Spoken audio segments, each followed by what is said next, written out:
Hai semuanya, perkenalan, aku Naila. Di sini aku mau menjelaskan tentang morfologi akar, batang, dan daun pada tanaman di sekitar rumah. Ini adalah akar lidah buaya. Akar lidah buaya mempunyai tipe akar yang serabut. Selanjutnya, batang. Batang tanaman lidah buaya sangat pendek dan cenderung tersembunyi di dalam tanah. Dan yang terakhir, daun. Daun lidah buaya tebal, panjang, dan runcing di ujung. Warnanya hijau segar, kadang agak kebiruan, dan bagian pinggirannya ada duri-duri kecil. Selanjutnya, tanaman keladi. Tanaman keladi mempunyai akar serabut yang bentuknya halus dan menyebar di sekitar pangkal batang. Akar ini gak terlalu dalam, tapi cukup kuat buat menyerap air dan nutrisi dari tanah. Selanjutnya, batang. Keladi hias tetap mempunyai batang, tapi bentuknya tidak seperti batang pohon yang keras dan menjulang. Pada keladi hias, batangnya pendek, lunak, dan biasanya tersembunyi di permukaan tanah atau sedikit di bawah tanah. Yang terakhir, daunnya. Daunnya besar, berbentuk seperti hati atau perisai, dengan permukaan daun yang doff atau sedikit berbulu halus. Warna daunnya juga bermacam-macam, ada yang hijau polos, belang-belang putih, ungu, merah, bahkan ada yang bercorak. Selanjutnya, akar tanaman janda bolong.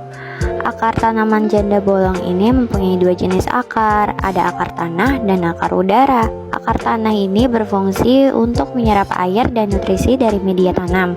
Sementara akar udara tumbuh dari batang dan menggantung di udara. Fungsinya buat bantu tanaman memanjat dan juga menyerap kelembapan dari udara. Lanjut ke batang. Batang janda bolong berbentuk silindris, agak lunak, dan tubuh memanjang. Dari batang inilah daun-daun tumbuh secara bergantian. Kalau dibiarkan, batang ini bisa merambat atau menjuntai panjang. Makanya tanaman ini cocok banget digantung atau ditopang dengan turus. Yang terakhir, daunnya. Daun janda bolong lebar, berwarna hijau cerah, dan seperti namanya, berlubang-lubang alami.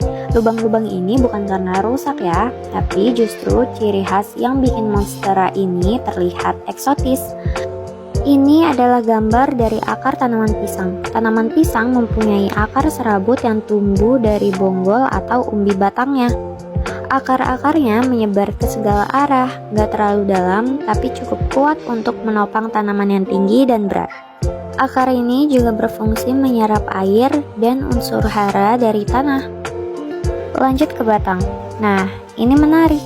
Batang pisang yang kelihatan besar itu sebenarnya bukan batang sejati, tapi batang semu yang tersusun dari pelepah daun yang saling membungkus.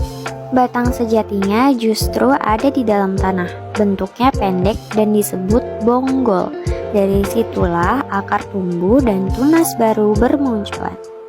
Dan yang terakhir, daunnya.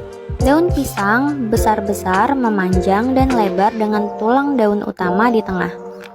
Daunnya tumbuh spiral dari batang semu dan bisa disobek dengan mudah.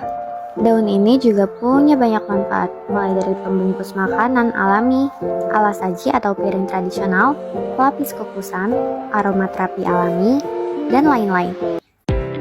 Nah, itu dia penjelasan tentang morfologi akar, batang, dan daun pada tanaman di sekitar rumah. Semoga video ini bisa menambah wawasan dan bermanfaat buat teman-teman semua. Terima kasih sudah menonton sampai akhir. Dan see you in the next videos, guys. Bye-bye.